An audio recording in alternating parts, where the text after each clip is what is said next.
In other words, Christ is saying, I have overcome the power of this world to drag you down and destroy you. When it was only the world that you had to overcome what was coming against you, you didn't have the strength to stand. You didn't have the power to turn away from all of the downward spirals, the gravitational pull of darkness and depression and sin and everything else around. You had no power. It had power over you. Now, Jesus said, you'll still have problems. There'll still be troubles in the Christian life, but because of my presence now within you, these troubles will not have the power to overcome you. You are already more than a conqueror through Jesus Christ who loves you. I shared in a football stadium one time, I said, was speaking to a group of men, and I said, guys, it's this simple.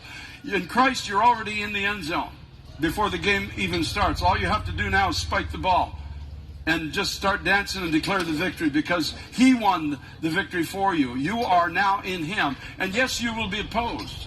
And yes, people will try to knock you down. And yes, there will be forces that come against you, but you will not be overcome.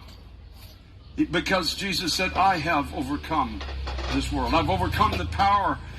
You see, everything that the world could throw at Christ, it threw at him. Every form of violence and persecution, depression, accusation, mockery, everything the world had, it threw at Jesus Christ. And yet he defeated all of it and rose by the power of God out of the grave on the third day and took us with him to the right hand of God, where we sit now, according to the book of Ephesians, at the right hand of God in Christ Jesus, fully received by God, fully victorious, fully loved. We can't add 1 ounce to the love of God that is ours in Christ Jesus. We are at the right hand of God already in Christ Jesus. More than conquerors through Jesus Christ. And so, this world can throw at me whatever it wants to, but it will not take me down, because I have the risen Christ inside this earthen body. I am more than a conqueror through Jesus Christ. I have the victory that was won on the cross of Calvary 2,000 years ago.